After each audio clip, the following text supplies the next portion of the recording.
So, if your maths board exam went bad, listen to me for the next 3 minutes and don't score. Because what you do after a bad exam is important than the exam itself. Be honest, you're replaying that paper in your head right now, aren't you? The one 5 mark question, that silly mistake, and that formula you forgot. You're calculating your marks again and again, and every time you calculate, the numbers get low. Stop. Because this is exactly how students mess up their next exam. Not because maths was hard, but because they never mentally recovered. After a tough paper, everyone does the same thing. You come out of the hall, someone says section B was so easy, someone else says question number 4 answer was 7 and not 9, and suddenly your confidence drops and you start doubting every answer you wrote.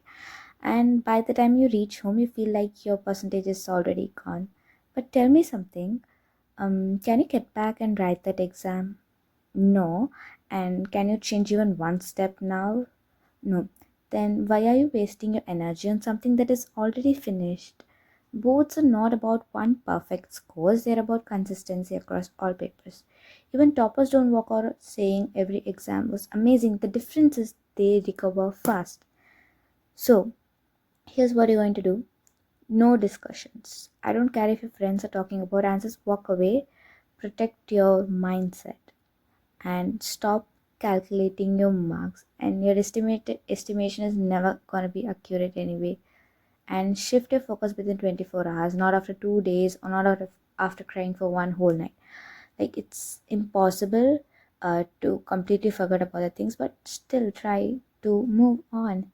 And if English is your next paper, open that book with a clean mind, because English needs clarity, and it needs speed, and it needs writing practice, not math stress sitting in the back of your brain.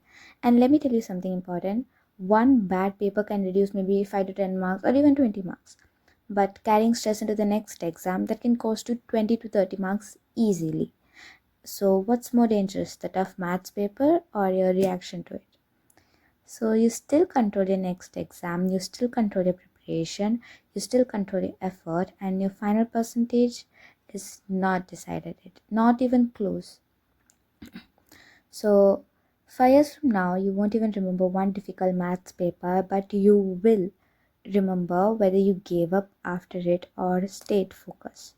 So breathe, close that maths chapter, physically close the book if you have to, and open the next subject and prepare like this is your comeback paper, because boards are not over and the result is still in your hands. And if you need a separate video for English like I made for maths, you can comment below. I can give you an actual video about what you can follow for your next English exam. So right now, go sleep, refresh your mind, go for a walk, or listen to some music, and after that start preparing for your English exam. And if you need any tips or tricks or any other strategies for English, you can comment below. But English was not my cup of tea, but still I improved a lot in my boards. Like in pre-boards I got 83 and in boards I got 93.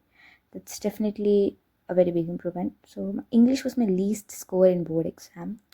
It was my least, like 93 was my least mark in board exam. But it's still a very good improvement. So if you need any tips or tricks or strategies for English, you can ask me in the comments.